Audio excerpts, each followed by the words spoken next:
నీకు ఆహారమైనా పానీయమైనా నువ్వు క్రయ విక్రయాలు నువ్వు అమ్మటానికైనా కొనటానికైనా నీకు అధికారం ఉంటుంది. 666 ముద్ర వేసుకోలేదనుకోండి, నీవు ఇంకా భూలోకంలో ఆకలికి అలమటించి చావాల్సి వస్తుంది. లేకపోతే క్రీస్తు కోసం అప్పుడు తెలుసుకొని అయ్యో మారు మనసు, అయ్యో నా ప్రభు బిడ్డలందరూ ఎత్తబడ్డారు, నేను మారలేదని అప్పుడైనా నువ్వు మనసు మార్చుకుంటే నీకు ఆహారం ఇవ్వకుండా నువ్వు క్రీస్తుని బట్టి నేను చంపేస్తారు. యేసుక్రీస్తు పిల్లలను మిగిలిన వారు అప్పుడు తెలుసుకుంటే అప్పుడు అయ్యా నన్ను క్షమించమని మరలా బైబిల్ చదువుకుంటూ భక్తిగా బ్రతకాలని ప్రయత్నం చేస్తే నిన్ను బ్రతకనివ్వరు, నీకు ఆహారం ఇవ్వరు, నీకు నీరివ్వరు, నీకు ఈ లోకంలో ఏది దొరకకుండా నిన్ను చంపేస్తారు. లేకపోతే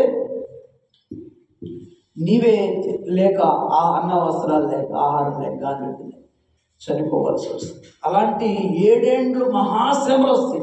ఆ శ్రమల్లోని 7 ఏండ్ల మహాశ్రమల్లోంచి అగాధంలోంచి ఏమొస్తాయంట? మిడతలు వస్తాయంట. ఏమొస్తాయమ్మా? అవి ఎవరైతే దేవుని ముద్ర లేదో ఆ ముద్ర లేని బిడ్డలను అవి కుడతాయంట. అవి ఏనుగులు లాగా ఉంటాయంట. పిల్లల మనకి తేలు లాంటి కొండి ఉంటుందంట. ఆ కొండితో ఆ మనుషులను ఆ శ్రమల కాలంలో కుట్టినప్పుడు దాదాపు 5 నెలలు ఉంటుందంట ఆ బాధ. ఎన్ని నెలలమ్మా వింటున్నారా? భూలోకంలో ఎత్తబడకుండా విడువబడితే నీకు ఈ కష్టాలన్నీ వస్తాయి. 5 నెలలు ఆ నొప్పి తగ్గదంట. ఆ నొప్పి తాళలేక సముద్రంలో దూకినా బావిలో దూకినా నీకు మరణం రాదు. అలాంటి శ్రమల కాలం స్టార్ట్ అవ్వబోతుంది. మనసు మార్చుకొని ఇంకనైనా రోజు మాస్ చేసుకో. రోజు నీ మనసును పరిశుద్ధపరచుకో. అయ్యా ఎత్తబడే సంఘంలో నన్ను, ఎత్తబడే గుంపులో నన్ను, గుంపులు ఎత్తబడవు, సంఘాలు ఎత్తబడవు. ఎవరు ప్రభు కోసం చక్కగా జీవిస్తారో, భయంతో జీవిస్తారో, పరిశుద్ధతను కాపాడుకుంటారో, నీ పాపాలను కడిగి వేసుకుంటారో, భూలోకంలో ఉండి జాగ్రత్తగా ఉంటారు, వాళ్ళు మాత్రం ఎత్తబడతారు, మిగిలిన వాళ్ళు విడవబడతారు. ఇది చాలా సమయం మిక్కిలి అనుకోవాల్సి. నేనే రక్షణ లేని వారు రక్షణ పొందండి, రక్షణ పొందిన వారు పరిశుద్ధతలో దినదినం ఎదగండి. దేవునికి స్తోత్రం. ఏంటంట? రక్షణ పొందిన వారు పరిశుద్ధతలో, ప్రేమలో, వాక్యంలో, విశ్వాసంలో, ప్రార్థనలో దినదినం ఎదుగుతూ ఉండి ప్రభుకి ఇష్టంగా బ్రతికితే నా బిడ్డ రమ్మంటాడు. బిడ్డలారా, అప్పుడు మేఘాల మీద మనం కూడా దేవతలను తీసుకెళ్తారు, మధ్యాకాశంలో విందు ఉంటుందని దేవుని లేఖనాలు. భూలోకముల విడిని వాడిన వారికి 7 ఏండ్లు మహాశ్రమలు. ఎన్ని రోజులంట? 7 సంవత్సరాలు. ఆ శ్రమలకు తాళలేక నువ్వు చనిపోవాలని నీకు మరణం రాదంట పిల్లలు. కాబట్టి గమనించండి, చాలా జాగ్రత్తగా ఉంది. రాకడా నువ్వు సిద్ధపడాలి. దేవుని ఆలయం పాడైతే ఆయనకు ఒకటే ఆసక్తి, నిన్ను నన్ను బాగు చేయాలి, మరలా నీలో దాన్ని వెలుగుంచాలి, తనలో నీ స్వరూపము నీకు ఇవ్వాలని, మరలా పోగొట్టుకున్న నీ స్వరూపాన్ని, పోగొట్టుకున్న నీ రూపాన్ని, ఆయన రూపాన్ని నీకు ఇవ్వాలని యేసయ్య స్వరూపము లేనివాడుగా, సొగసు లేనివాడుగా శిలువలో మార్చబడినట్లుగా 58 గ్రంథంలో, యెషయా గ్రంథంలో మనం చూస్తాం. స్వరూపము లేనివాడుగా, సొగసు లేనిగా ఆయనగా శిలువలో ఆయన మార్చబడి, నలుగొట్టబడి, మొత్తబడ్డాడు, హింసించబడ్డాడు, గాయపరచబడ్డాడు. వచ్చు కత్తిరించమని గొర్రె పిల్ల మౌనంగా ఉన్నట్లుగా యేసయ్య నీ కొరకు నా కొరకు మౌనంగా ఉండి పాడైపోయిన ఇంటిని బాగు చేయడానికి ఆయన నలుగొట్టబడ్డాడు. పాపమంతా తన మీద వేసుకున్నాడు, శిలువలో తన ప్రాణం ఇచ్చాడు, ఇప్పుడు తిరిగి లేచాడు. దేవునికి స్తోత్రం.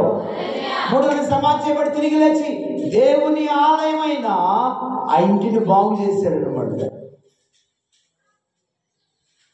తాను చనిపోయి తన దేహాన్ని మరలా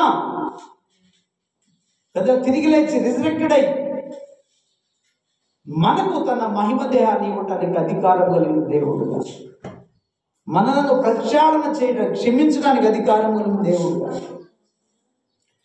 ఆయనకి ఆత్మస్వరూపిగా నీవు కదా మాటతోని నేను బాగు చేసే సమర్థుడుగా యేసయ్య ఉన్నట్లుగా దేవుని లేఖనాలను చూస్తున్నాం. దేవుని స్తోత్రం చెప్పండి.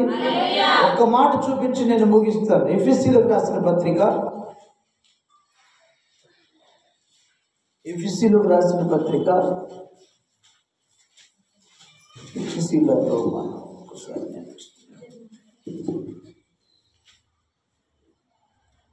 2వ అధ్యాయం 19వ వచనం. కాబట్టి మీరిక మీదట పరజనులను పరదేశులనై ఉండక పరిశుద్ధులతో ఏకపట్నములను దేవుని వారినై ఉన్నారు. క్రీస్తు యేసే ముఖ్యమైన మూలరాయి అయ్యుండుగా. అపోస్తలులను ప్రార్థనలు వేసిన వారి మీద మీరు కట్టబడి ఉన్నారు.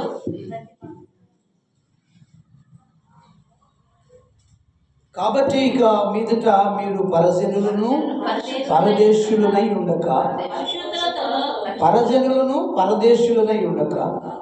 పరిశుద్ధులతో ఏకపట్టణస్థులను దేవుని ఇంటివారునై ఉన్నారు. క్రీస్తు యేసే ముఖ్యమైన మూలరాయి ఉండగా అపోస్తలులను ప్రవక్తలను వేసిన పునాది మీద మీరు కట్టబడి ఉన్నారు. ప్రతి కట్టడమును ఆయనలో చక్కగా అమర్చబడి ప్రభునందు పరిశుద్ధమైన దేవాలయముటకు వృద్ధి పొందుచున్నది. ఆయనలో మీరు కూడా ఆత్మ మూలముగా దేవునికి నివాస స్థలమైండుటకు కట్టబడుతున్నారు. దేవునికి స్తోత్రం. ఎలాగంట 13వ వచనం చదువుదాం. ఇప్పుడు క్రీస్తు యేసును నందు క్రీస్తు రక్తం వలన మీరు సమీపస్తులై ఉన్నారు. ఎలాగా ప్రతి కట్టడము దేవుని ఆలయముగా వృద్ధి పొందాలి అన్నా, దేవుని ఆలయముగా కట్టబడాలన్నా ఆయన శిలువలో తన రక్తము కాచి నీకోసం నలుగొట్టబడి దేవుని ఆలయముగా మనల్ని నిర్మించాడు, కడుతూ ఉన్నాడు. ఇంకా ఎలా కడుతున్నాడు? పేతురు రాసిన పత్రిక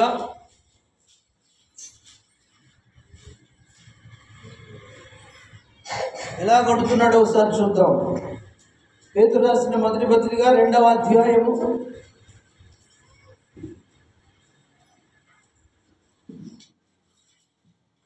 చూద్దామా? 2వ అధ్యాయము 3, 4, 5 వచనాలు త్వరగా.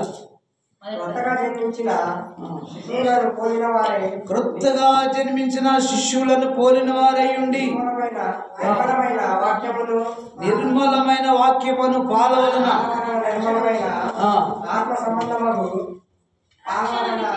రక్షణ విషయములు ఎదుగు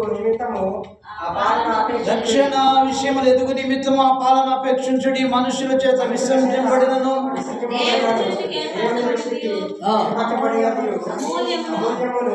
సజీవమైన రాయి ప్రభువునొద్దకు వచ్చిన వారమై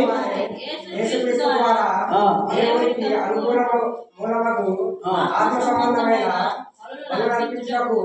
పరిశుద్ధ యాజకులుగా ఉండినట్టు మీరు సజీవమైన రాళ్ళ వలె నుండి ఆత్మ సంబంధమైన మందిరముగా సజీవమైన రాళ్ళ వలె ఉండి ఆత్మ సంబంధమైన మందిరముగా కట్టబడుచున్నాం. దేవునికి స్తోత్రం చెప్పండి. చాలు. హల్లెలూయా.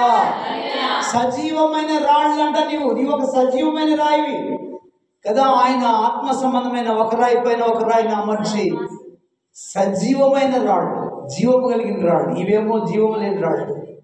మనమైతే ఆయన తన ప్రాణం ఇచ్చి మనల్ని బ్రతికించి సజీవమైన రాయిగా చేసి ఆయనే మూలరాయిగా ఉండి ఆయనే సజీవమైన రాయిగా ఉండి మనల్ని పరిశుద్ధమైన దేవాలయం ఒకటికు ఆయన కట్టుతూ ఉన్నాడంట. దేవునికి స్తోత్రం.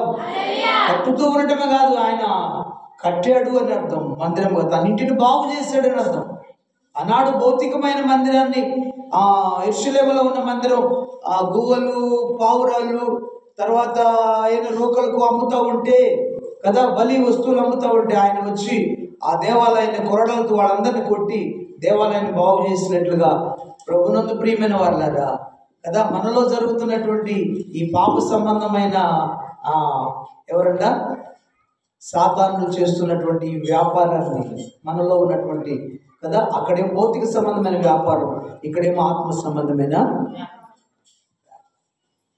దీన్ని తన శిలువలో తన ప్రాణం ఇచ్చి కదా ఈ ఆలయాన్ని దేవుడు వాళ్ళని వెళ్ళగొట్టినట్లుగా కదా, సాతానును నీలోంచి చీకటిని వెళ్ళగొట్టి, నీలో ఉన్నటువంటి అపవిత్రతని వెళ్ళగొట్టి, నీలో ఉన్న దురాలోచన, నరాత్రి, వ్యభిచారం, జారతములు, కలములు, విమతములు, భేదములు, అల్లతో కూడిన ఆటపాటలన్నిటిని వెళ్ళగొట్టి, జారత్వం, చోర కార్యాలు, కామ, క్రోధ, మత్సరాలు, గర్వం, ఈర్ష్య, అసూయ, ద్వేషాలు, వీటన్నిటిని సాతాను సంబంధించిన వీటన్నిటిని బయటకు వెళ్ళగొట్టి నిన్ను ఆలయంగా చేసుకొని ఆయన కదా ఆ ఇంటిలోకి వచ్చి నివసించేటువంటి ఆలయముగా ఆయన బాగు చేసుకున్నాడు.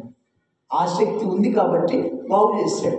నీకు కూడా ఆసక్తి ఉంటే, ఇప్పుడు నీ ఇంటిని గురించిన ఆసక్తి ఉందనుకోండి, దాన్ని శుభ్రపరచుకుంటావా లేదా? నువ్వు చెప్పరంటమ్మా. ఇప్పుడు ఇల్లంతా పాడై ఉందమ్మా, దూరం వెళ్ళావు, ఎక్కడో ఆ జర్నీ వెళ్ళొచ్చావు, ఒక ఊరు వెళ్ళొచ్చావు, వచ్చేళ్ళకి ఇల్లంతా పాడై ఉంది. నీకు ఆశ ఉంది, నా ఇల్లు ఇది బాగు చేసుకోవాలని నీకు ఆశ ఉండదా? నీ ఆసక్తిని బట్టి నీ ఉదయం నుండి సాయంత్రం వరకు ఇంటినంతా బాగు చేసుకొని ఆ ఇంట్లో ఉన్నటువంటి సామాన్లను బాగా శుభ్రం కట్టుకొని మళ్ళీ చక్కగా ఎలా పేర్చుకొని ఆ ఇల్లంతా ఎక్కడ ఉండాల్సిన వచ్చు అక్కడ ఉంచి నువ్వు ఇల్లును శుభ్రంగా నీట్గా ఎలా ఉంచుకుంటావో నిన్ను కూడా ఆయన ఆసక్తితో బాగు చేశాడు. దేవునికి స్తోత్రం. ఎక్కడ ఉండాల్సిన కదా నీ కంటిలో ఉన్నావు, మలినాన్ని తీసేసి మంచి పవిత్రమైన కన్నులు, మంచి దృష్టిని ఇచ్చాడు.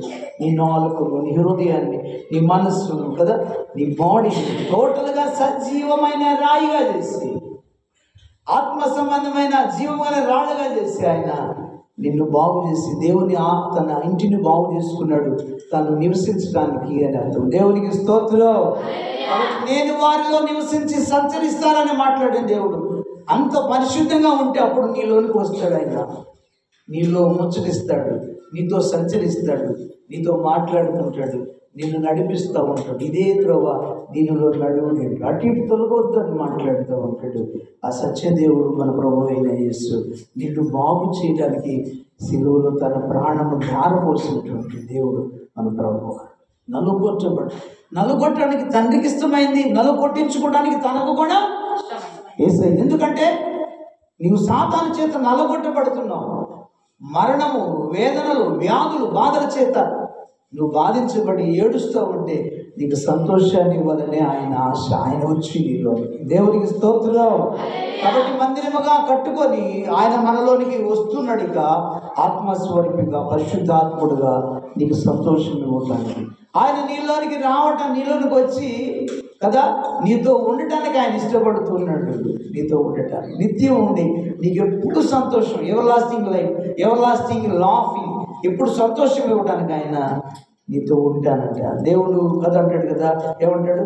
నేను వారిలో నివసించి సత్యం. ప్రకటన గ్రంథంలో ఆ చివరి మాట చదివించి నేను ముగిస్తాను. ప్రకటన గ్రంథం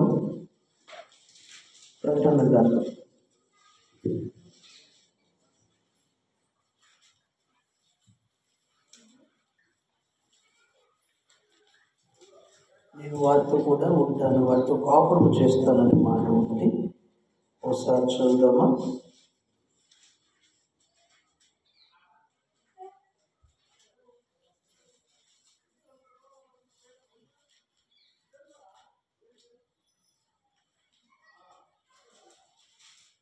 మూడవ అధ్యాయం 20వ